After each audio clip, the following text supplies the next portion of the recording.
بلکہ آگے بڑھ کر کہا جاتا ہے ہم ان کی شان میں گستاخی کرتے ہیں. اگر ہم کرتے ہیں یہ صحیح ہے یا غلط ہے اس کا جائزہ لینے کی کوشش کی تھی اور یہ بات بیان کرنے کی کوشش کی تھی کہ میں اور ہمارا یہ ادارہ اس منبر پر چڑھنے والا ہر فرد صرف قرآن و حدیث کی بات کیوں کرتا ہے، کیوں یہ دعوت دیتا ہے کہ ہر مسئلے پر صرف قرآن اور حدیث کی باتیں مانی جائیں. اور اس سلسلے میں نے صرف قرآنی آیات سے آپ حضرات کے سامنے کچھ باتیں عرض کی تھی.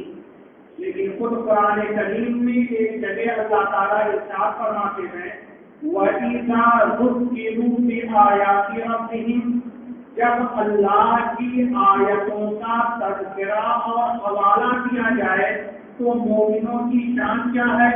لَمْ يَخِرُّوا عَلَيْهَا صُمًّا وَعُمْيَانًا، تو اندھے اور بہرے ہو کر ہر بات کو سن لینا مان لینا نہیں چاہیے، بلکہ یہ اور کہنا چاہیے کہ جو بات کہی جا رہی ہے جس سلسلے میں دلیلیں دی جا رہی ہیں کیا یہ بات صحیح ہے، کیا یہ دلیلیں ان باتوں پر ثابت آتی ہیں یا نہیں آتی ہیں. میری آپ تمام حضرات سے درخواست ہے چاہے میں کہوں کوئی اور کہے، تمام انسانوں کی باتوں کو آپ خود اپنے غور و فکر سے اپنے اندر اللہ کی دی گئی صلاحیتوں سے پرکھنے کی کوشش کریں. لیکن ایک عام اعتراض، ایک عام سوال کہ دین کا مسئلہ آج سے 1450 سال پہلے سے ہوتا چلا آ رہا ہے. اتنے پہلے آنے والی باتیں، اور اب جبکہ ہم اور آپ عربی بھی نہیں جانتے، ہم اور آپ مختلف حدیثوں میں فرق بھی نہیں کر سکتے کہ کون سی حدیث صحیح ہے کون سی حدیث غلط ہے. ہم کیسے دین کو اتنا آسان سمجھ لیں کہ قرآن و حدیث میں آنے والی باتوں کو ہم اور آپ مانیں گے. لہذا میں آج پھر ان تمام سوالات کو لے کر خود اور آپ حضرات کے سامنے قرآن کریم اور احادیث شریف کا جائزہ لیتے ہیں اور دیکھتے ہیں تو پتہ چلتا ہے کہ اللہ تبارک و تعالیٰ نے سورہ قمر آیت نمبر 17 میں ارشاد فرمایا ہے وَلَقَدْ يَسَّرْنَا الْقُرْآنَ لِلذِّكْرِ، ہم نے یاد رکھنے کے لیے، سمجھنے کے لیے، عمل کرنے کے لیے قرآن کریم کو آسان بنایا ہے، مشکل نہیں بنایا. ضرورت کیا ہے؟ فَهَلْ مِن مُدَّكِرٍ، کیا تم نے کوئی انسان اور فکر کرنے کے لیے، سوچنے کے لیے، اس سے نتیجہ اور اصل مقصد تک پہنچنے کی کوشش کرنے کے لیے تیار ہے یا نہیں ہے؟ اللہ تعالیٰ کہہ رہے ہیں وَلَقَدْ يَسَّرْنَا الْقُرْآنَ، ہم نے قرآن کریم کو آسان بنایا ہے، لیکن ہر ایک کے لیے نہیں، للمتقین، جو شخص غور و فکر کرنے، اس سے نتیجہ نکالنے کی کوشش کرے. آپ ہم تمام افراد کہیں گے قرآن کریم عربی ہے. اس مسجد میں موجود 99.5% لوگ عربی نہیں جانتے. ہم کیسے سمجھیں گے، کیسے اس سے نتیجہ حاصل کریں گے؟ جب ہم یہ دیکھتے ہیں تو قبل اس کے کہ آگے جواب دیں سورہ یاسین کی آیت نمبر 62 میں جاتے ہیں جہاں پہ اللہ تعالیٰ ارشاد فرماتے ہیں وَلَقَدْ أَضَلَّ مِنْكُمْ جِبِلًّا كَثِيرًا، شیطان کا تذکرہ ہے، انسانوں کی گمراہی کا تذکرہ ہے. اللہ تعالیٰ فرماتے ہیں شیاطین نے تم میں بہت بڑی تعداد کو گمراہ کر دیا. پھر آگے اللہ تعالیٰ کہتے ہیں أَفَلَمْ تَكُونُوا تَعْقِلُونَ، کیا تمہیں اللہ نے دماغ اور عقل نہیں دیا تھا؟ کیا تمہیں سوجھ بوجھ کی صلاحیت نہیں دی تھی؟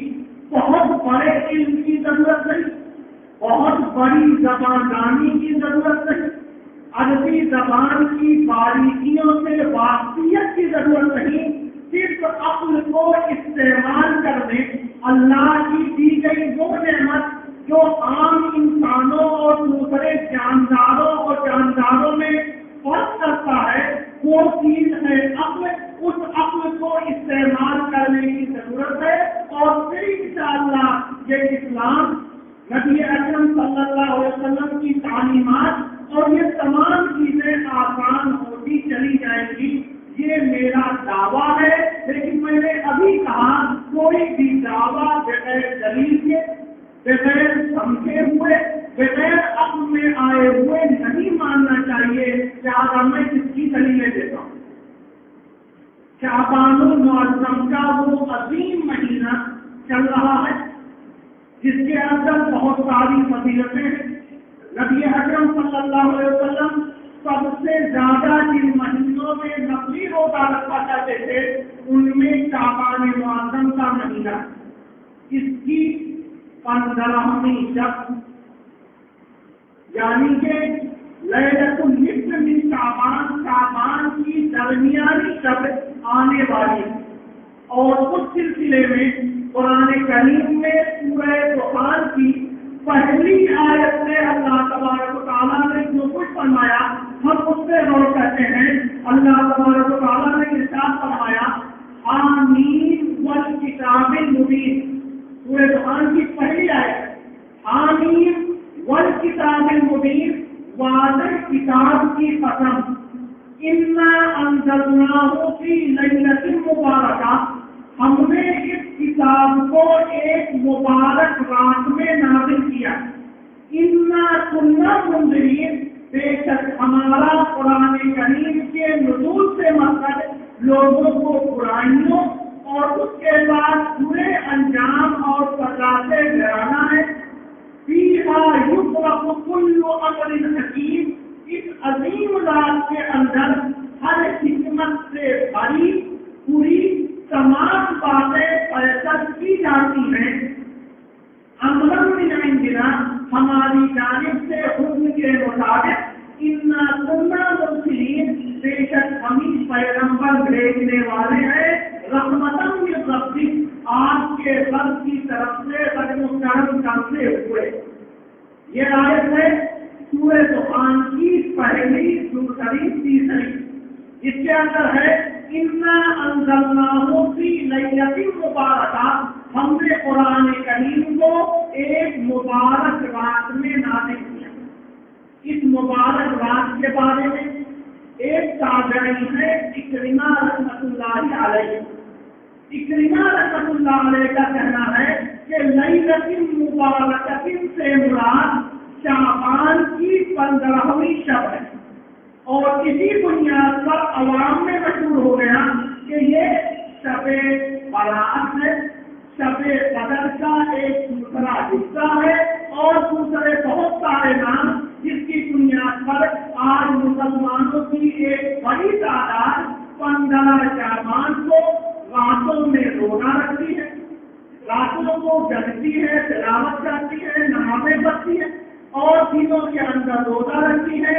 اور وہ ماحول ہوتا ہے کہ دیوالی میں ہمارے برادران وطن جو روشنی، جو جگمگاہٹ نہیں کر سکے تھے، اس کو ہم پورا کیا آگے بڑھنے کی کوشش کرتے ہیں. تو اس رات کو شب برات کہتے ہیں. اس رات میں روشنی کی جاتی ہے. اس رات میں خبروں میں جا کر لوگ مردوں کے لیے دعائیں اور نہ جانے کیا کیا کرتے ہیں. اس رات میں جگنے کی کوشش اور عبادت کرتے ہیں.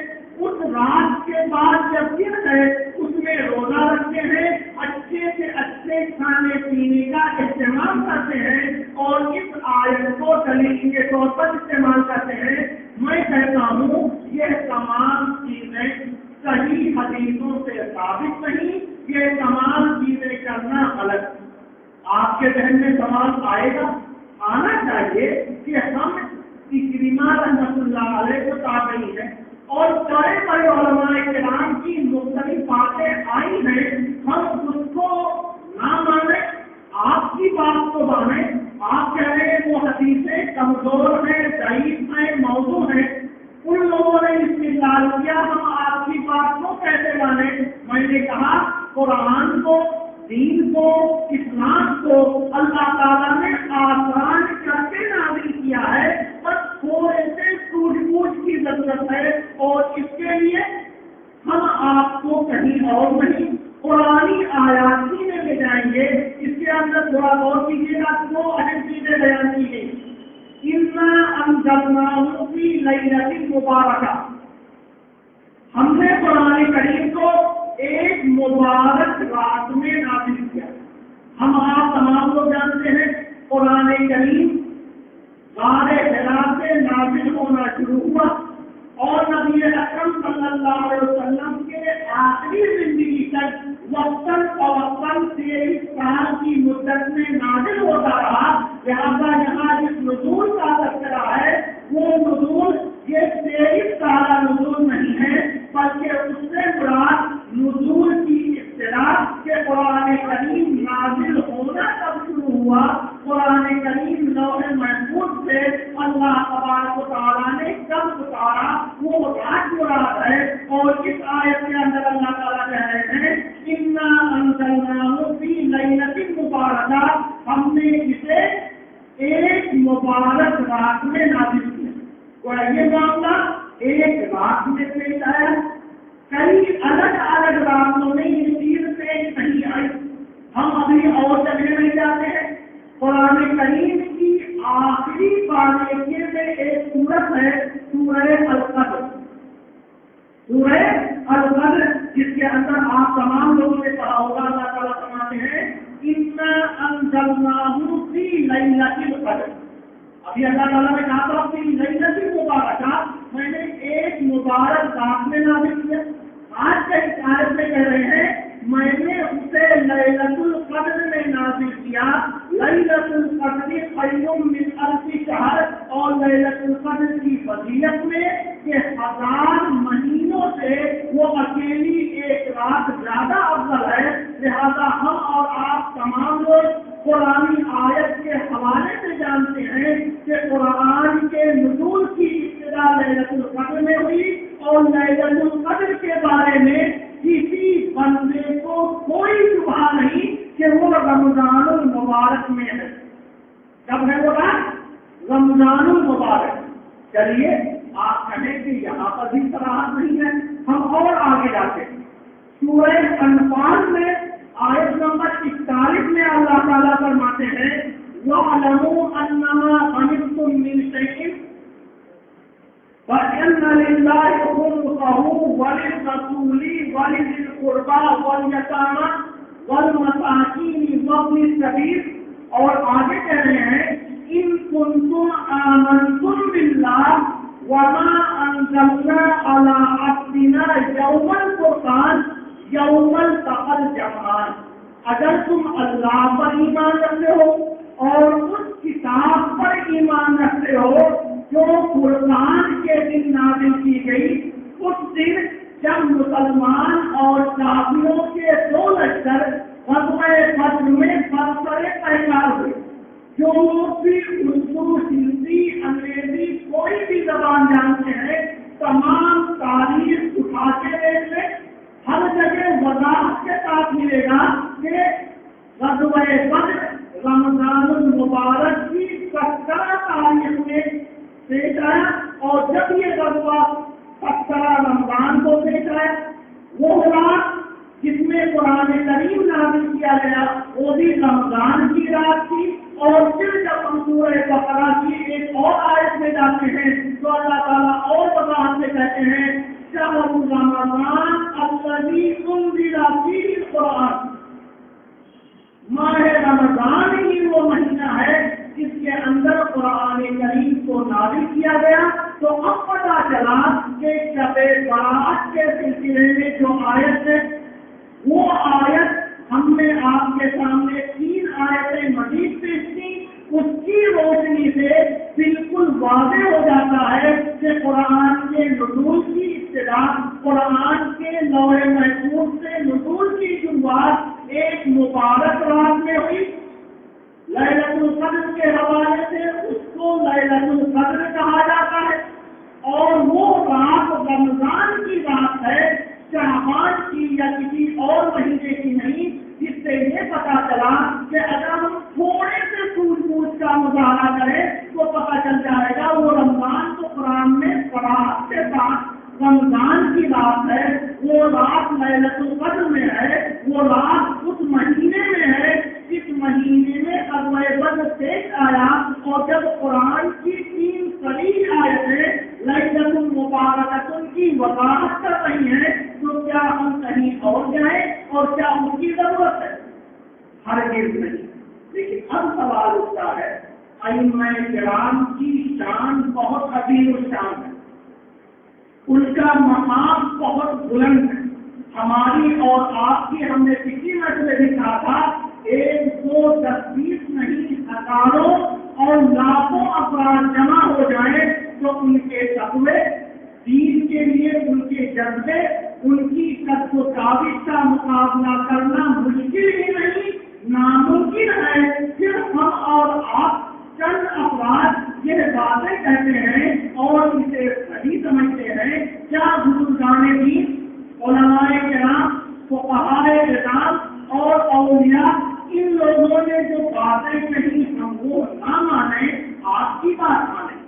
میرے بزرگوں، بھائیوں، دوستوں اور بھائیوں، ہم جانتے ہیں کہ جب سے دین اور خاص طور پر نبی اکرم صلی اللہ علیہ وسلم کی بعثت ہوئی، اس وقت سے آج تک بڑی تعداد میں علماء، بزرگان دین اور فقہائے کرام دنیا میں آتے رہے، پھر بھی ہم ان تمام کا تذکرہ نہیں کرتے ہیں، ان 4 مشہور ائمہ کا تذکرہ کرتے ہیں جن میں امام ابو حنیفہ علیہ السلام، امام شافعی علیہ السلام، امام مالک علیہ السلام اور امام احمد بن حنبل رحمۃ اللہ علیہ کا مسئلہ ہے۔ میں یہاں تذکرہ کروں گا عصر کی نماز کا۔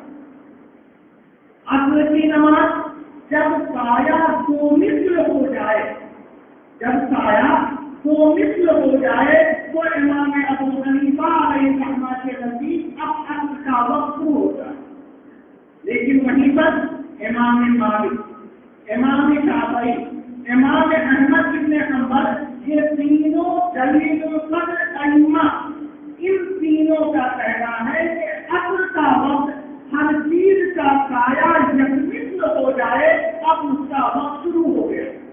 میرے سامنے عجیب مسئلہ، میں امام شافعی کی بات مانوں تو کہا جائے گا امام ابو حنیفہ علیہ السلام کی عظمت کو کنارے رکھ دیا ہے، امام ابو حنیفہ علیہ السلام کی بات کو مانو تو 3 جلیل القدر ائمہ، امام مالک، شافعی اور امام احمد رحمۃ اللہ علیہ کی باتوں کو چھوڑنا لازم آئے۔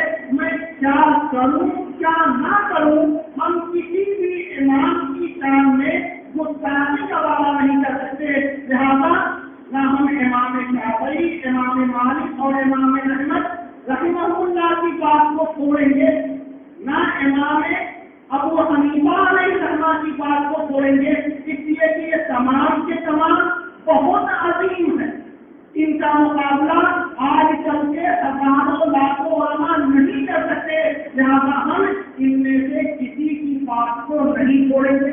سوال اٹھتا ہے کہ کریں گے عمل کیا کریں گے؟